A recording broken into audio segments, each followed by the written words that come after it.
सभी भाई बहन बच्चों को दोस्तों को नमस्कार, सत श्री अकाल, आदाब, जय प्रभु यीशु मसीह की। आज का जो वचन है सभी संसार में रहने वाले सभी भाई बहन बच्चों के लिए है और नए विश्वासियों के लिए भी।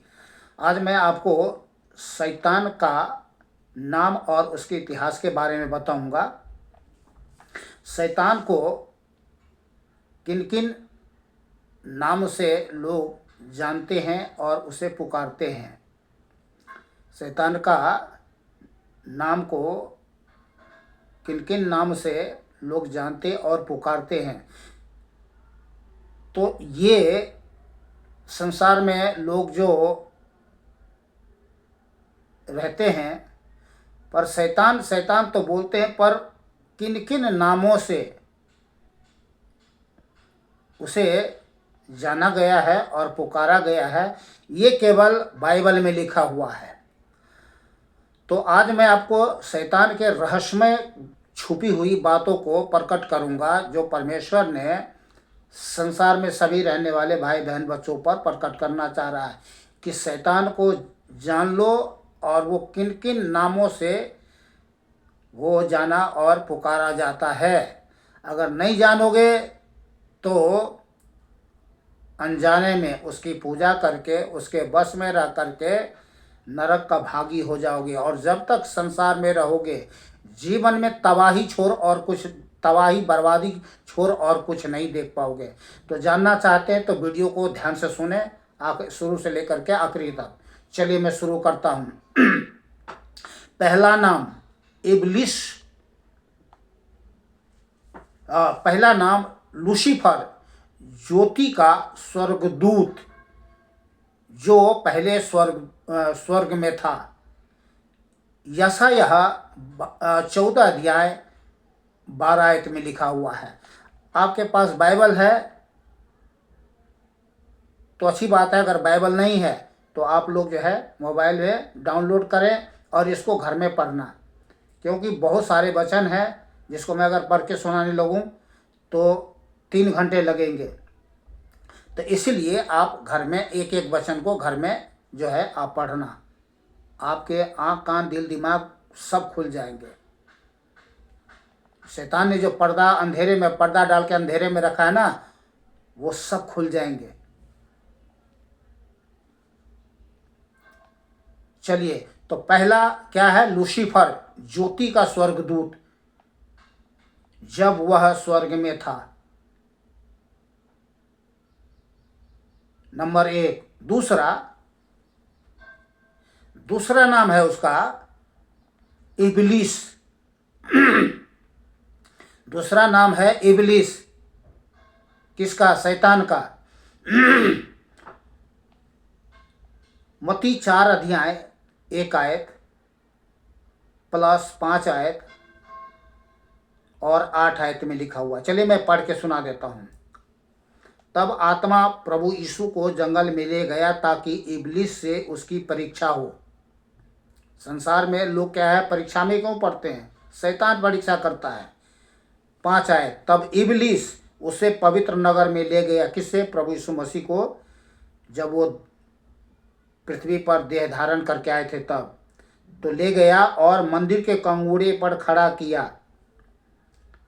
8 आयत, फिर इब्लिस प्रभु यीशु को एक बहुत ऊंचे पहाड़ पर ले गया और सारे जगत के राज्य और उसका वैभव दिखाकर। तो दूसरा नाम है क्या है? इब्लिस। तीसरा नाम है शैतान। मत्ती 4 अध्याय 10 और 11 आयत।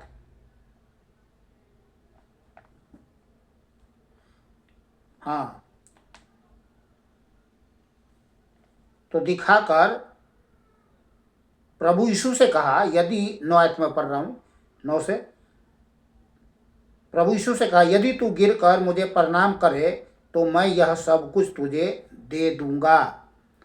तब प्रभु यीशु ने शैतान से कहा, हे शैतान, दूर हो जा, क्योंकि लिखा है, तू प्रभु अपने परमेश्वर को प्रणाम कर और केवल उसी की उपासना कर। तब शैतान प्रभु यीशु के पास से चला गया और देखो, स्वर्गदूत आकर प्रभु यीशु मसीह की सेवा करने लगे। तो पहला नाम लूसीफर, दूसरा नाम इबलीस, तीसरा नाम शैतान, चौथा नाम परखने वाला। मत्ती 4 का 3 आयत में लिखा है। तब परखने वालों ने पास आकर उससे कहा, यदि तू परमेश्वर का पुत्र है तो कह दे कि ये पत्थर रोटियां बन जाए। तो शैतान क्या है? शैतान जो है किन नामों से जाना जाता है? पहला लूसीफर से, दूसरा इबलीस, तीसरा शैतान और चौथा परखने वाला। पहला थिस्सलुनीकियों 3 का 5 आयत में लिखा है, घर में पढ़ लेना। पांचवा सांप या पुराना सांप अजगर, उत्पत्ति 3 का 1 से 4 आयत। प्रकाशित वाक्य 12 अध्याय 7 से 12 आयत तक घर में पढ़ने लेना। पांचवा शैतान झूठा दोष लगाने वाला, इफिसियों 6 अध्याय 11 और 12 आयत। प्रकाशित वाक्य 12 अध्याय 10 आयत।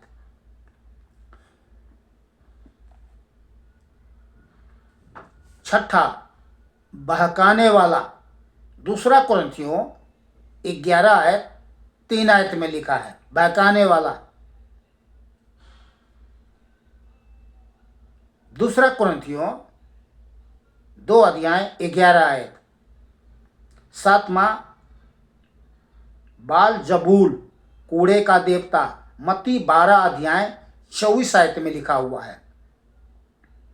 आठवां सरदार, शैतान का नाम क्या है? सरदार भी है। सरदार कैसे जानोगे शैतान को? नामों से। सुनिए, तो आठवां है सरदार, यूहन्ना 12 अध्याय 31 आयत और यूहन्ना 14 का 30 आयत में भी लिखा हुआ है। यूहन्ना 16 का 11 आयत में भी लिखा हुआ है। नौवां दुष्ट या अशुद्ध आत्माओं का राजकुमार, मत्ती 13 अध्याय 19 आयत। पहला यूहन्ना 5 अध्याय 19 आयत। 10वां इस संसार का ईश्वर, इस संसार का ईश्वर, दूसरा कुरिन्थियों 4 अध्याय 4 आयत। अनजाने में, इसलिए मैंने पहले कहा था, अगर इनके नाम के बारे में किन किन नामों से ये जाना जाता है और पुकारा जाता, अगर नहीं जानोगे तो अनजाने में क्या है, उसकी पूजा करके नरक का भागी हो जाओगे। समझ रहे हैं? मैं सबको नहीं कह रहा हूँ, उन लोगों को कह रहा हूँ जो आज अपने जीवन को जीवन नहीं समझा है, बड़ी लापरवाही से जीवन जिए जा रहा है, लेकिन जीवन में कोई सुधी बुद्धि नहीं रखते। ये उनके लिए बातें हैं। अच्छा, 11वां झूठा घात करने वाला, यूहन्ना 8 का 44 आयत में लिखा हुआ है। 12वां चोर, चोर के नाम से भी जाना जाता है। वो शैतान का नाम चोर भी है। यूहन्ना 10 का 10 आयत में लिखा हुआ है। 13वां विरोधी, पहला पतरस 5 का 8, विरोध करने वाला, विरोधी।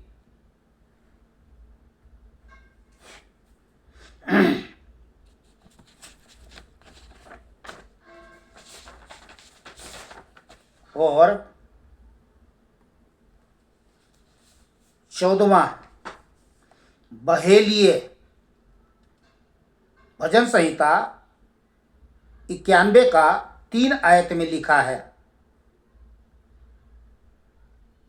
बहेलिए पक्षी पकड़ने वाला।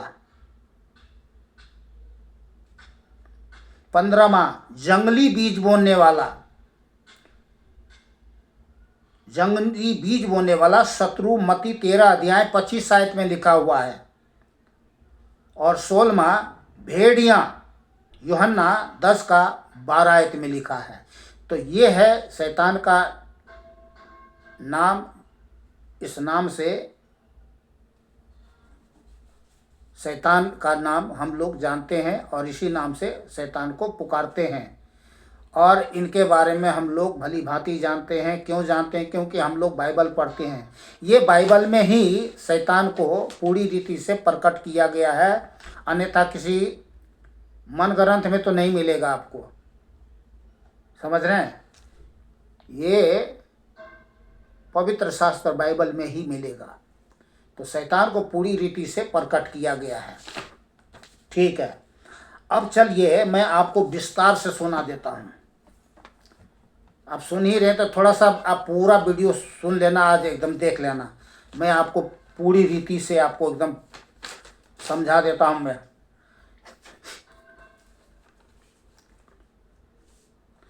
अब मैं जो आपको बता रहा हूँ शैतान और उसके कामों के बारे में कुछ जानकारी, कुछ ही जानकारी, बहुत ज़्यादा जानकारी नहीं है, लेकिन कुछ जो जानकारी है ये काफ़ी है हम मनुष्य के लिए। तो पहला, शैतान कौन है? दूसरा, वह कैसा है? तीसरा,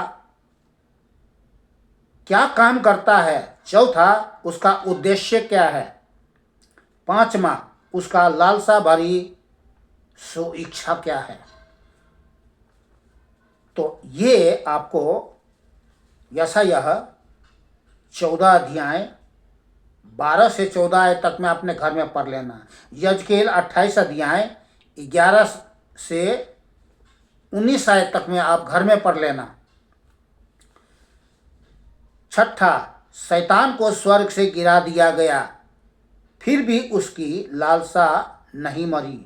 वह अभी भी ज्योतिर्मय का रूप धारण करके लोगों से पूजा करवा रहा है। दूसरा कुरिन्थियों 11 का 14 आयत में लिखा हुआ है, शैतान ज्योतिर्मय का रूप धारण करता है और ज्योतिर्मय का रूप धारण करके लोगों से क्या करवाता है? पूजा करवाता है।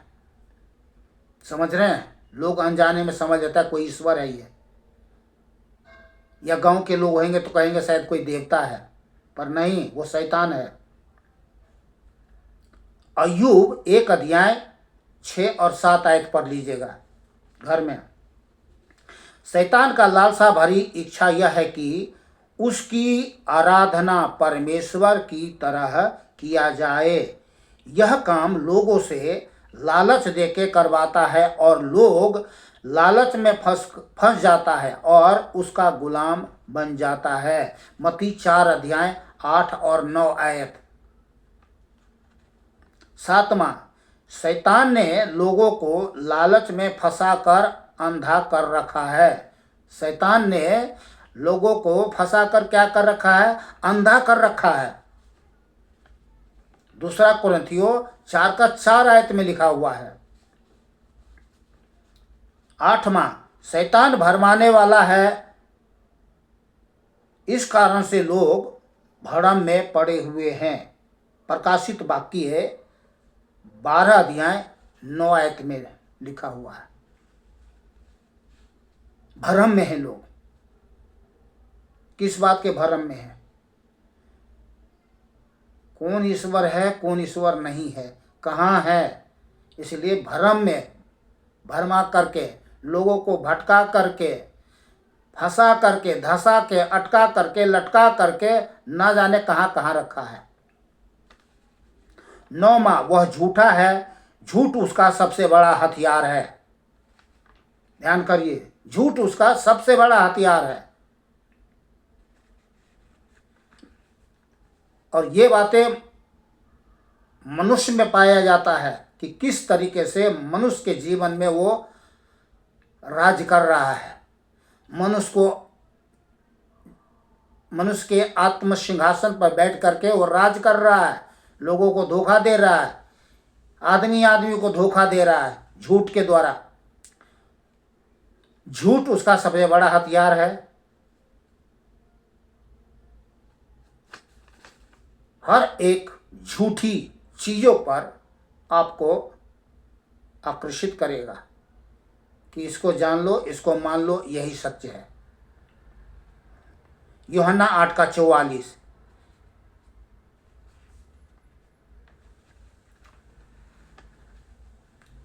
10वां, शैतान धूर्त और चालाक भी है, वह बड़ी चालाकी से लोगों को बहका देता है। 2 कुरिन्थियों 11 अध्याय 3 आयत, उत्पत्ति 3 अध्याय 1 से 13 आयत तक पढ़ लीजिएगा आप घर में।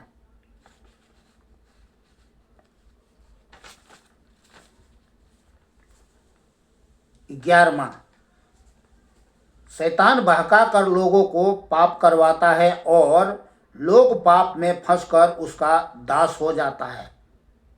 क्या हो जाता है? दास, अर्थात यानी गुलाम। समझ रहे हैं? तभी तो आका और काका का नाम सुने होंगे, है नहीं? मेरे आका जो बोलते हैं ना, कौन बोलते हैं? गुलाम। ठीक है ना? ये लिखा है 1 यूहन्ना 3 का 8 आयत में और यूहन्ना 8 का 34 आयत में ये लिखा हुआ है। चलिए मैं इसको पढ़ के सुना देता हूँ आपको। ये देखिए, कहेंगे पता नहीं ये बोले जा रहा है, अभी कुछ वचन नहीं सुना रहा है, तो मैं यूहन्ना 8 का 34 आयत में आपको पढ़ के सुना देता हूँ। यहाँ पे लिखा है, देखिए, प्रभु यीशु मसीह ने उनको उत्तर दिया, मैं तुमसे सच सच कहता हूँ कि जो कोई पाप करता है वह पाप का दास है। क्या है? पाप का दास। तो जब मनुष्य पाप करता है तो क्या है? पाप का दास, अर्थात शैतान का गुलाम। समझ रहे हैं? दास मीन्स सुनते गुलाम। समझ रहे हैं? गुलामी का जीवन, जो कहेगा करना पड़ेगा, नहीं तो दुख और पीड़ा उठाने के लिए तैयार रहो।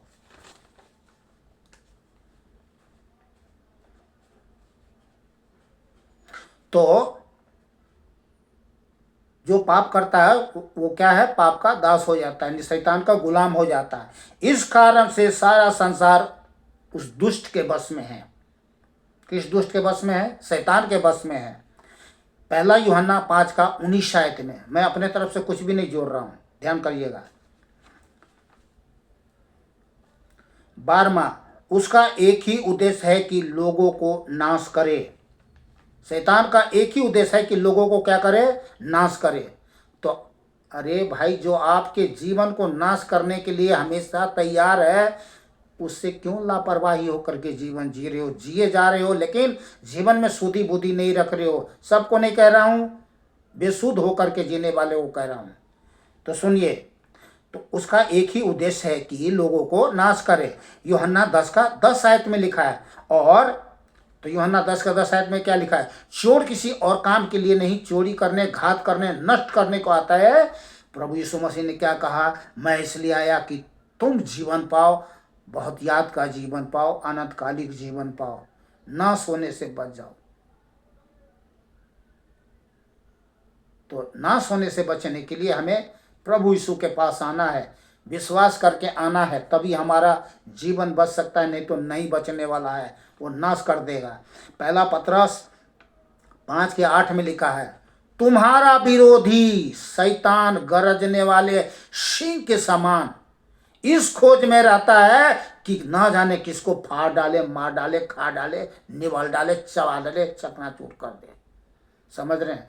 तो आपका विरोधी शैतान, समझ रहे हैं, आपका विरोधी शैतान इस खोज में रहता है हमेशा। थोड़ी सी लापरवाही, कहावत में ना, ध्यान हटी दुर्घटना घटी। थोड़ी सी लापरवाही तो लोग लापरवाही का जीवन जीते हैं। इसी कारण से शैतान का कौर हो जाते हैं, मृत्यु का कौर हो जाते हैं, नरक का निवाला बन जाते हैं। तो बचिए। कैसे बचेंगे? बचने का एक ही तरीका है कि प्रभु सर्वशक्तिमान परमेश्वर के चरणों में आए और बस यही कहना, प्रभु मुझे बचा लो, बस, और कुछ नहीं कहना है। चलिए मैं इसको पूरा करूं। पहले शैतान हमेशा हमारे गलतियों के ऊपर ध्यान रखता है।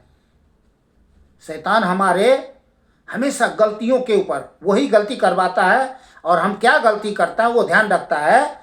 और जब हम गलती करते हैं तो परमेश्वर के सामने हम पर दोष लगाता है और नीचा दिखाता है, और हमारी गलती उसके लिए हथियार बन जाता है, ताकि वह हमें पराजित कर सके। क्या कर सके? पराजित कर सके। ये बातें देखा होगा, सबको समझ में आ रहा होगा। प्रकाशित वाक्य 12 अध्याय 10 आयत में लिखा है। 14वां, शैतान छलिया है, वह लोगों को पाप के छल में फंसा कर मन को कठोर कर देता है। पाप के छल में, देखिए, पाप के छल में फंसा कर मन को कठोर कर देता है। मन कठोर होने का तात्पर्य दया रहित, तभी एक दूसरे को खून हत्या कर देते हैं लोग, और इतना कठोर हो जाते हैं कि जैसे सुन, यानी कुछ उसको फर्क ही नहीं पड़ता है। समझ रहे हैं? ये लिखा है इफिसियों 4 का 17 से 24 आयत में लिखा हुआ है, सुन हो जाता वो।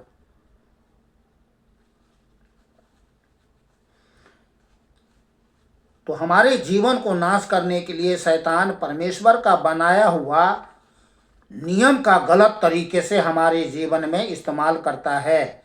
वह नियम इस प्रकार से है, यजकेल 18 अध्याय 4 आयत में लिखा हुआ है। यह नियम परमेश्वर ने इसलिए रखा कि कोई प्राणी उसके विरुद्ध पाप न करे। शैतान इसी नियम का हमारे जीवन में गलत तरीके से इस्तेमाल कर रहा है। वह हम सब से पाप करवाता है। रोमियो 6 का 23 आयत, 1 कुरिन्थियों 15 का 56 आयत। पाप से श्राप, बीमारी, दुख, संकट, समस्या, विपत्ति और ना जाने क्या कुछ मनुष्य के जीवन में आता है। मनुष्य का जीवन तबाही और बर्बादी और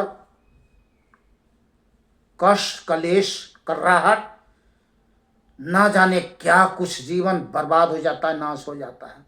तो ये आज मैंने शैतान के बारे में जो बताया है, इन बातों से आप लोग लापरवाही ना हो। बाइबल डाउनलोड कर लेना और इस वचन को रिपीट कर करके पढ़ना, और दूसरा काम पढ़ करके समझ तो लिए होंगे, लेकिन फिर भी दोबारा रिपीट कर देना, और बिना देरी किए हुए सर्वशक्तिमान जीवित परमेश्वर यीशु के चरणों में अपना चरण टिका देना।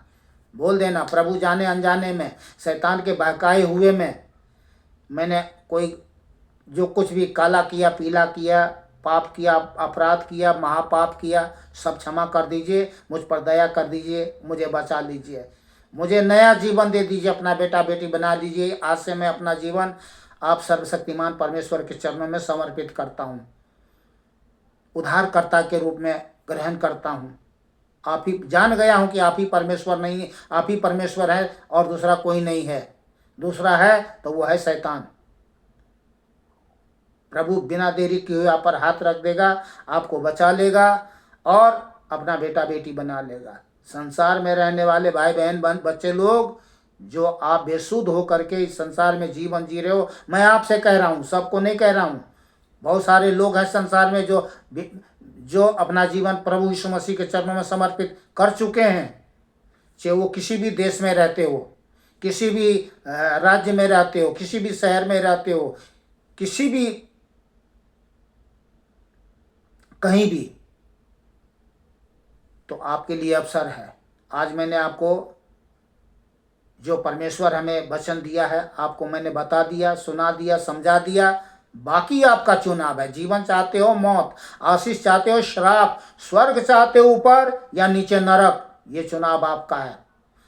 आपकी लापरवाही बहुत हो चुकी है।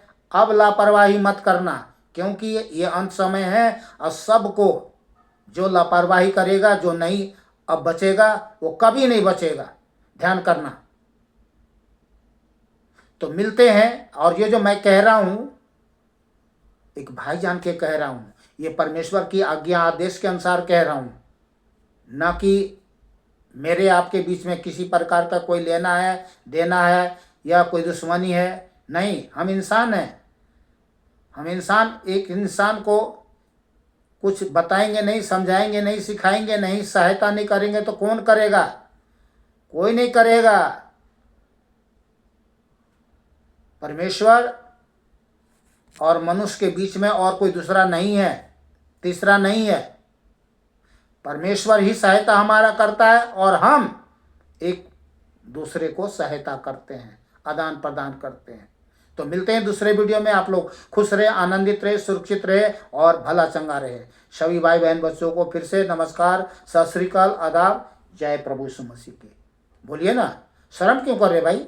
पाप करने में कोई शर्म नहीं, तो जय प्रभु यीशु मसीह के बोलने में शर्म किस बात का? परमेश्वर का नाम लेने में किस बात का शर्म? बोलिए जय प्रभु यीशु मसीह की। आज ही आपका उद्धार सुधार हो जाएगा। विश्वास करते हैं? बोलिए आमीन। मीन्स तथास्तु, तथास्तु बोल दीजिए, आमीन नहीं बोलने आता है, तथास्तु बोल दीजिए। ऐसा ही हो, ऐसे भी बोल सकते हैं।